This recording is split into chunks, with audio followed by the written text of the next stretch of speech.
नमस्कार, the beginning culture में आपका स्वागत है। इस वीडियो में हम बात करेंगे सम्राट अशोक के बारे में। सम्राट अशोक भारतीय इतिहास के एक ऐसे महान शासक थे जिसकी तुलना विश्व में किसी से नहीं की जा सकती। वह भारत में मौर्य साम्राज्य के तीसरे शासक थे जिन्होंने 269 ईसा पूर्व में 232 ईसा पूर्व तक भारत के लगभग सभी महाद्वीपों पर शासन किया था। सम्राट अशोक को उनके अद्भुत साहस, पराक्रम, निडरता और निर्भीकता की वजह से अशोक महान के नाम से पुकारा जाता था। इसके अलावा उन्हें प्रियदर्शी एवं देवानंप्रिय आदि नामों से संबोधित किया जाता था। सम्राट अशोक एक ऐसे शासक थे जिन्होंने अपने शासनकाल में अपनी कुशल कूटनीति का इस्तेमाल कर मौर्य साम्राज्य का विस्तार किया था। अशोक महान ने उत्तर में हिंदुकुश की श्रेणियों से लेकर दक्षिण में गोदावरी नदी तक, दक्षिण और कर्नाटक मैसूर तक और पूरब में बंगाल से पश्चिम में अफगानिस्तान तक अपने मौर्य साम्राज्य का विस्तार किया था। अशोक महान ने अपने कुशल प्रशासन से मौर्य साम्राज्य को उस समय तक का भारत का सबसे बड़ा साम्राज्य बनाया था। इसलिए सम्राट अशोक को उनकी कुशल प्रशासन, नीति और कूटनीति की वजह के लिए भी जाना जाता था।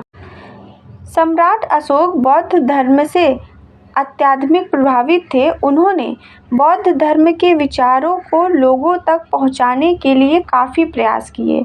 इसके अलावा उन्होंने बौद्ध धर्म का पूरी दुनिया में जमकर प्रचार प्रसार भी किया था। इसलिए उनकी ख्याति बौद्ध धर्म के प्रचारक के रूप में फैल गई थी। यही नहीं, उन्होंने नेपाल में महात्मा बुद्ध के जन्म स्थल लुम्बिनी में स्मारक के रूप में अशोक स्तंभ का निर्माण भी करवाया था। वहीं सम्राट अशोक को महान अशोक बनाने में आचार्य चाणक्य ने प्रमुख भूमिका निभाई है। आइए जानते हैं सम्राट अशोक के जीवन और कुछ खास तथ्यों के बारे में।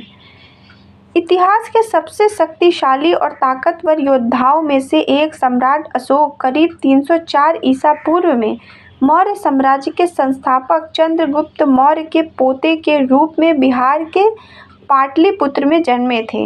हालांकि इनके जन्म की तारीख के बारे में कोई पुख्ता प्रमाण नहीं है। सम्राट अशोक मौर्य साम्राज्य के दूसरे शासक बिंदुसार और माता सुभद्रांगी के पुत्र थे।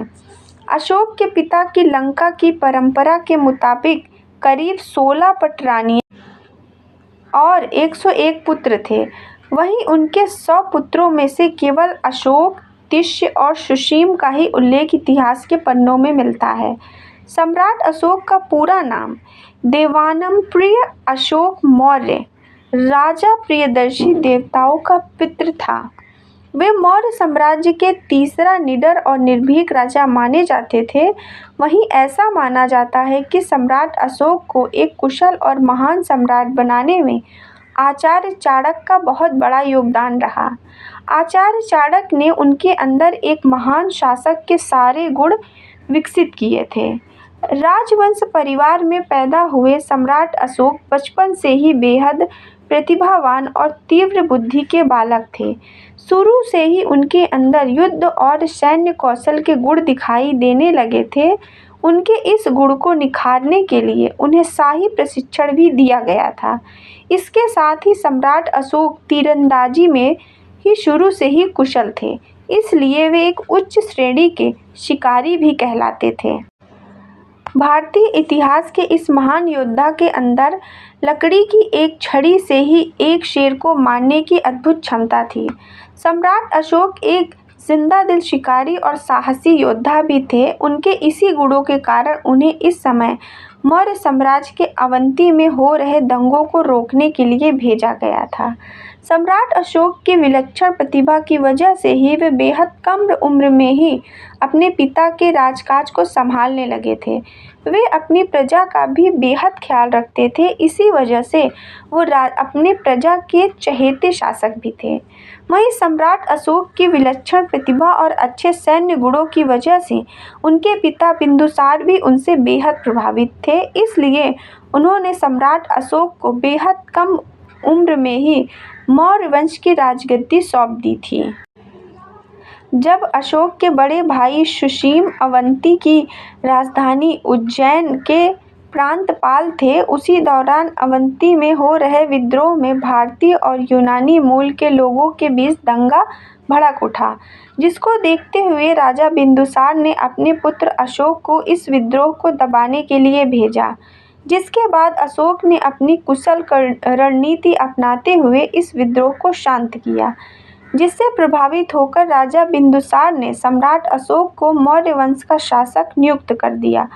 अवंती में हो रहे विद्रोह को दबाने में अपनी महत्वपूर्ण भूमिका निभाने के बाद सम्राट अशोक को अवंती प्रांत के वायसराय के रूप में भी नियुक्त किया गया था। वहीं इस दौरान उनकी छवि एक कुशल राजनीतिक योद्धा के रूप में भी बन गई थी।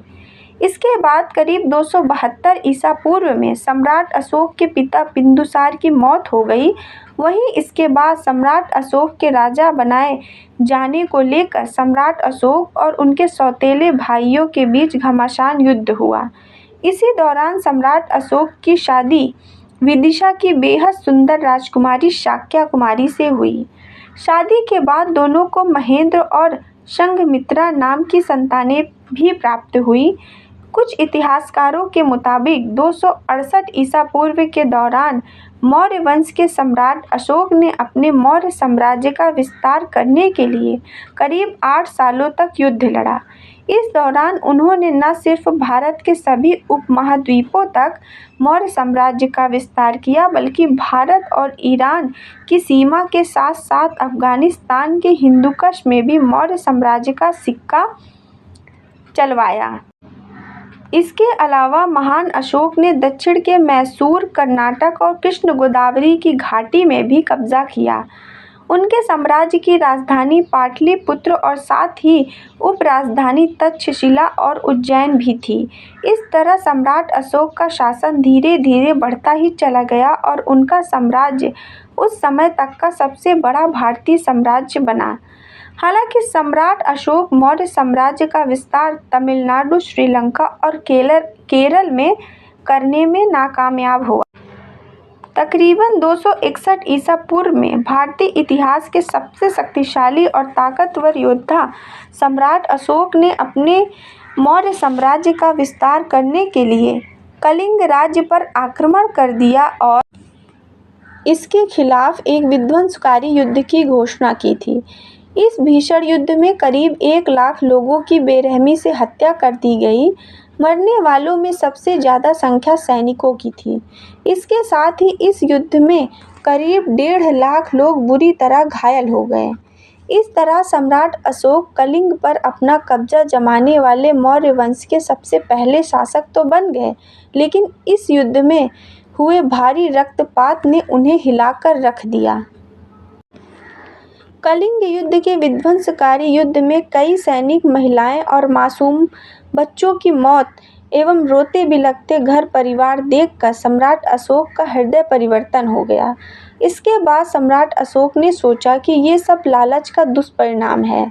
साथ ही उन्होंने अपने जीवन में फिर कभी युद्ध नहीं लड़ने का संकल्प लिया।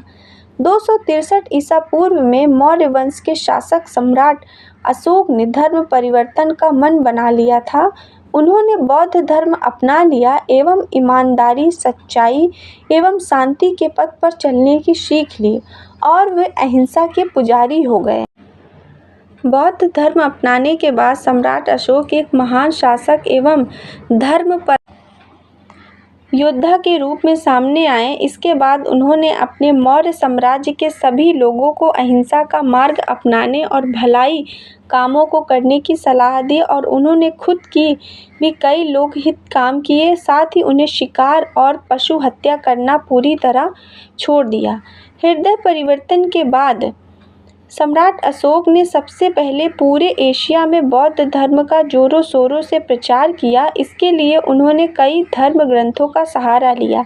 इस दौरान सम्राट अशोक ने दक्षिण एशिया एवं मध्य एशिया में भगवान बुद्ध के अवशेषों को सुरक्षित रखने के लिए करीब 84,000 स्तूपों का निर्माण भी करवाया, जिनमें वाराणसी के पास स्थित सारनाथ एवं मध्य प्रदेश का सांची स्तूप काफ़ी मशहूर है, जिसमें आज भी भगवान बुद्ध के अवशेषों को देखा जा सकता है।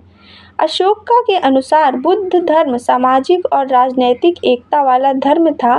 बुद्ध का प्रचार करने हेतु उन्होंने अपने राज्य का जगह जगह पर भगवान गौतम बुद्ध की प्रतिमाएं स्थापित की। बौद्ध धर्म के प्रचार के लिए अपने पुत्र महेंद्र और पुत्री संघमित्रा तक को भिक्षु भिक्षुणी के रूप में अशोक ने भारत के बाहर नेपाल, अफगानिस्तान, मिस्र, सीरिया, यूनान, श्रीलंका आदि में भेज दिया। वहीं बौद्ध धर्म के प्रचारक के रूप में सबसे ज़्यादा सफलता उनके बेटे महेंद्र को मिली। महेंद्र ने श्रीलंका के राजा तिस्स को बौद्ध धर्म के उपदेशों के बारे में बताया, जिससे प्रभावित होकर उन्होंने बौद्ध धर्म को अपना राजधर्म बना दिया। भारत का राष्ट्रीय चिन्ह अशोक चक्र तथा शेरों की त्रिमूर्ति भी अशोक महान की ही देन है। ये कृतियाँ अशोक निर्मित स्तंभों और स्तूपों पर अंकित है। सम्राट अशोक का अशोक चक्र, जिसे धर्म चक्र भी कहा जाता है, आज वह हमें भारतीय गणराज्य के तिरंगे के बीच में दिखाई देता है। त्रिमूर्ति सारनाथ के बौद्ध स्तूप के स्तंभों पर निर्मित शिला मूर्तियों की प्रतिकृति एक विजेता, दार्शनिक एवं प्रजापालक शासक के रूप में उनका नाम हमेशा अमर रहेगा। उन्होंने जो त्याग एवं कार्य किए वैसा इतिहास में दूसरा कोई नहीं कर सका। सम्राट अशोक एक आदर्श सम्राट थे। इतिहास में अगर हम देखें तो उनके जैसा निडर सम्राट ना कभी हुआ है ना ही कभी होगा। उनके रहते मौर्य साम्राज्य पर कभी कोई विपत्ति नहीं आई। सम्राट अशोक ने करीब 40 सालों तक मौर्य वंश का शासन संभाला। करीब 232 ईसा पूर्व के आसपास उनकी मौत हो गई। ऐसा माना जाता है कि सम्राट अशोक की मृत्यु के बाद मौर्य वंश साम्राज्य करीब 50 सालों तक चला। विश्व इतिहास में अशोक महान एक अतुलनीय चरित्र थे। उनके जैसा ऐतिहासिक पात्र अनंत दुर्लभ है। भारतीय इतिहास के प्रकाशवान तारे के रूप में वह सदैव जगमगाते रहेंगे। महान अशोक सम्राट के बारे में ये जानकारी आपको कैसी लगी, हमें ज़रूर बताएं। धन्यवाद।